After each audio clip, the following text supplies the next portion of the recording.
తెలంగాణలో 20 మంది ఐపీఎస్లను బదిలీ చేశారు. తెలంగాణ డీజీపీగా రవి గుప్తాకు పూర్తి స్థాయిలో బాధ్యతలు అప్పగించారు. ఏసీబీ డైరెక్టర్గా ఏఆర్ శ్రీనివాస్, రోడ్ సేఫ్టీ డీజీగా అంజనీ కుమార్, ఏసీబీ డీజీగా సివి ఆనంద్, రైల్వే డీజీగా మహేష్ భగత్, హోంగార్డ్ ఐజీగా స్టీఫెన్ రవీంద్ర, సిఐడి చీఫ్గా శిఖా గోయల్, జైళ్ల శాఖ డీజీగా సౌమ్యమిత్ర, ఎస్ఐబీ చీఫ్గా సుమతి, సిఐడి డీఐజీగా రమేష్ నాయుడును నియమించారు. అలాగే సెంట్రల్ జోన్ డీసీపీగా Sarath Chandra, CAR headquarters joint సిపిగా సత్యనారాయణ, డైరెక్టర్గా అభిలాష్, మల్టీ జోన్ ఐజీగా తరుణ్ జోషి, ప్రొహిబిషన్ ఎక్సైజ్ డైరెక్టర్గా Kamalasan Reddy, police housing board ఎండీగా రాజీవ్ రతన్ కు బాధ్యతలు అప్పగించారు. ఇక టీఎస్పీఎస్సీ డీజీగా అనిల్ కుమార్, ఏసీబీ డైరెక్టర్గా ఏఆర్ శ్రీనివాస్ నియమించారు.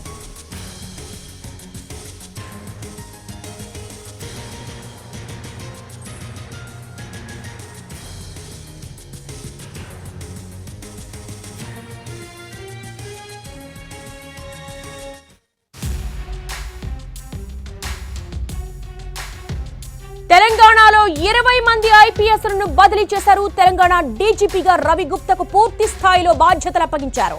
ఏసీబీ డైరెక్టర్గా ఏఆర్ శ్రీనివాస్, రోడ్ సేఫ్టీ డీజీగా అంజనీ కుమార్, ఏసీబీ డీజీగా సివి ఆనంద్, రైల్వే డీజీగా మహేష్ భగవత్, హోంగార్డ్ ఐజీగా స్టీఫెన్ రవీంద్ర, సిఐడి చీఫ్గా శిఖా గోయల్, జైళ్ల శాఖ డీజీగా సౌమ్యమిత్ర, ఎస్ఐబీ చీఫ్గా సుమతి, సిఐడి డీఐజీగా రమేష్ నాయుడును నియమించారు. అలాగే సెంట్రల్ జోన్ డీసీపీగా Sarath Chandra, CAR headquarters joint సిపిగా సత్యనారాయణ, డైరెక్టర్గా అభిలాష్, మల్టీ జోన్ ఐజీగా Tarun Joshi, prohibition and excise డైరెక్టర్గా Kamalasan Reddy, police housing board ఎండీగా రాజీవ్ రతన్ కు బాధ్యతలు అప్పగించారు.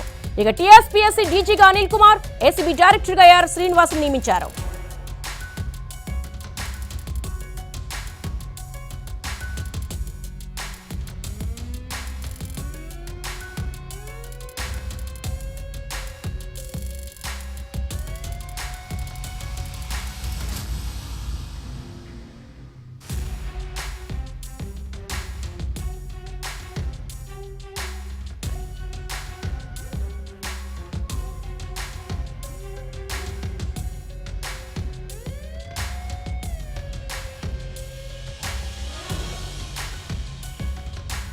బ్రేకింగ్ చూస్తున్నాం. 20 మంది ఐపీఎస్లను బదిలీ చేశారు. తెలంగాణ డీజీపీగా రవి గుప్తాకు పూర్తి స్థాయిలో బాధ్యతలు అప్పగించారు.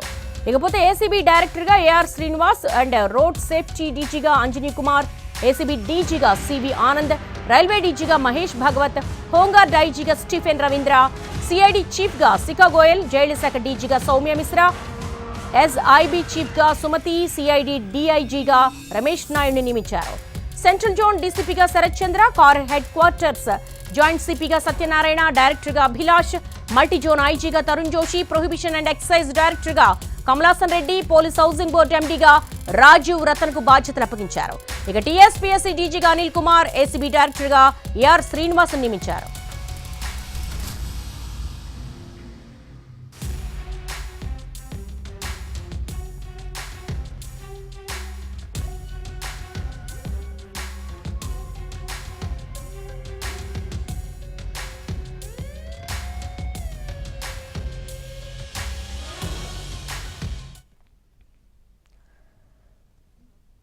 తెలంగాణలో 20 మంది ఐపీఎస్లను బదిలీ చేశారు. తెలంగాణ డీజీపీగా రవి గుప్తాకు పూర్తి బాధ్యతలు అప్పగించారు.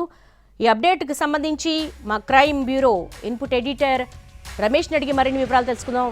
రమేష్, ఇంకా బదిలీలు నియామకాలు ఉండే అవకాశం ఉందా, వీళ్ళకే పరిమితం అవుతుందా?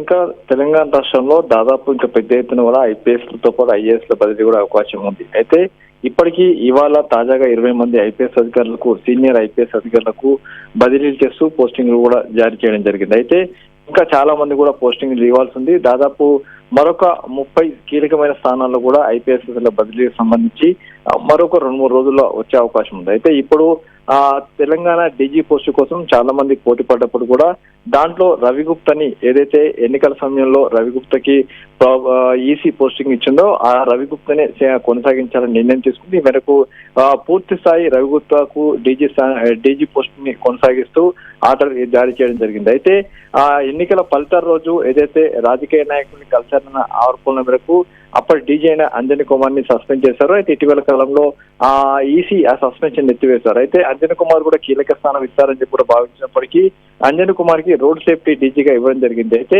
అంజనీ కుమార్ తో పాటు ఆ రోజు ఏదైతే వెళ్ళిన మహేష్ భగవత్ ని సిఐడి చీఫ్ నుంచి తప్పించి రైల్వే డీజీగా నియమించ జరిగింది. మరోవైపు చూసినట్టే అత్యంత కీలకమైన అంటే ప్రభుత్వంలో కావచ్చు లేకుంటే పూర్తి డిపార్ట్మెంట్ లో అత్యంత కీలకమైన అవినీతి నిరోధక శాఖ డైరెక్టర్ జనరల్ గా సివి ఆనంద్ నియమించ జరిగింది. సివి ఆనంద్ తో పాటు అక్కడ డైరెక్టర్ గా ఏఆర్ శ్రీనివాస్ ని కూడా పోస్టింగ్ చేయడం జరిగింది. అయితే ఎన్నికల కంటే ముందు ఏఆర్ శ్రీనివాస్ ని ఆకస్మికంగా బదిలీ చేసి పోలీస్ అకాడమీకి డైరెక్టర్ గా నియమించ జరిగింది. అయితే ఇప్పుడు అదే స్థానంలో చూసినట్లయితే ఏసీపీ స్థానంలో ఏసీపీ డైరెక్టర్ నుంచి అప్పుడు ప్రభుత్వం ఏది తప్పించిందో తిరిగి ఇప్పుడు వచ్చిన కొత్త ప్రభుత్వం ఏఆర్ శ్రీనివాస్ ని డైరెక్టర్ ఏసీబీగా నియమిస్తూ ఆదేశాలు జారీ చేసింది. అత్యంత కీలకమైన ఏసీబీకి సివి ఆనంద్ నియమించడం జరిగింది. సివి ఆనంద్ అంటే ఫర్దర్ గా చూస్తే నిక్కచ్చిగా ఉంటాడు, ఎలాంటి దానికి కావలేకుండా ముందుకు వెళ్తాడు. అంతేకాకుండా విచారణలో చాలా ముక్కుసూటిగా ఉంటాడు. అంతేకాకుండా ఏఆర్ శ్రీనివాస్ సివి ఆనంద్ కూడా ఇద్దరు కూడా అదే తరహా ఉంటారు. కాబట్టి రాబోయే రోజుల్లో ఏసీబీ అనేది చాలా కీలకం. కాబట్టి ఆ స్థానానికి సంబంధించి కీలకమైన ఇద్దరు అధికారులని సివి ఆనంద్ ఏఆర్ శ్రీనివాస్ ని ఇద్దరిని నియమించ జరిగింది. మరోవైపు చూసినట్లయితే స్టీఫెన్ రవీంద్ర ఏదైతే సైబరాబాద్ సిపిగా పనిచేసిన స్టీఫెన్ రవీంద్రని ప్రభుత్వం బదిలీ చేసింది. ఆ స్టీఫెన్ రవీంద్రకి హోంగార్డు ఐజీగా నియమించ జరిగింది. మరోవైపు చూసినట్లయితే జైళ్ల శాఖ డీజీగా సౌమ్య మిశ్రని, సిఐడి చీఫ్ గా శిఖా గోయల్, ఎస్ఐబి చీఫ్ గా సుమతిని అంటే ముగ్గురు మహిళా ఐపీఎస్ అధికారులకి కీలకమైన స్థానాలను అప్పగించారు. ఎందుకంటే ఇప్పటి వరకు ఆ స్థానాలకి ఎవరు కూడా మహిళల్ని ఇవ్వలేదు. కానీ ఈసారి మొదటిసారిగా మహిళా అధికారులకు సిఐడి చీఫ్ గా శిఖా గోయల్, జైళ్ల శాఖ డీజీగా సౌమ్య మిశ్రా, ఎస్ఐబి చీఫ్ గా సుమతి. ఏదైతే ఎస్ఐబి అంటే మావోయిస్ట్ కావచ్చు లేకుంటే ఎక్స్ట్రీమిస్ట్ కావచ్చు, ఉగ్రవాదులు కావచ్చు, ఈ కార్యకలాపం పేరు వేసే చీఫ్ గా ఒక మహిళా అధికారిని మొదటిసారిగా నియమించని చెప్పారు. సిఐడి డిఐజీగా రమేష్ నాయుడు, సెంట్రల్ జోన్ డీసీపీగా Chandra Pawar, CAR headquarters గా జాయింట్ చీఫ్ గా సత్యనారాయణ కూడా ఈసీ ఏదైతే ఎన్నిక సమయంలో నిజామాబాద్ నుంచి అతను తీసివేసి హెడ్ క్వార్టర్ అదే డీజీకి రిపోర్ట్ చేయమని చెప్పింది. ప్రస్తుతానికి హైదరాబాద్ కార్ హెడ్ క్వార్టర్స్ గా సత్యనారాయణ నియమించారు. అయితే అప్పా డైరెక్టర్ గా Abhilash Bisht, multi zone IG north zone multi zone IG అంటే డీజీపీ తర్వాత అత్యంతమైన కీలకమైన స్థానమైన మల్టీ జోన్ ఐజీగా తరుణ్ జోషి నియమించారు. ప్రొబేషన్ అండ్ ఎక్సైజ్ డైరెక్టర్ గా కమలాసన్ రెడ్డి, పోలీస్ హౌసింగ్ బోర్డుగా రాజీవ్ రతన్, టీఎస్పీఎస్సీ డీజీగా అనిల్ కుమార్ గత ప్రభుత్వంలో ఇంటెలిజెన్స్ చీఫ్ గా పనిచేశాడు. చాలా కాలం పాటు ఇంటెలిజెన్స్ చీఫ్ గా ఉన్నాడు. అతన్ని కొత్త ప్రభుత్వం వచ్చిన తర్వాత అక్కడి నుంచి తొలగించడం జరిగింది. ప్రస్తుతం టీఎస్పీఎస్సీ డీజీగా అనిల్ కుమార్ నియమించారు. అయితే ఐజీ పర్సన్ గా Chandrashekhar Reddy, police housing board assistant director గా ఎం రమేష్ ని నియమించారు. అయితే కీలకమైన ఇప్పుడు స్థానాలను కూడా 20 మంది ఐపీఎస్ అధికారులను బదిలీ చేసి పోస్టింగ్ ఇవ్వడం జరిగింది. మరికొన్ని 20 నుంచి 30 మంది ఐపీఎస్ అధికారుల బదిలీలు పోస్టింగ్ ఉండే అవకాశం ఉంది. All right, Ramesh. Thanks for the live updates.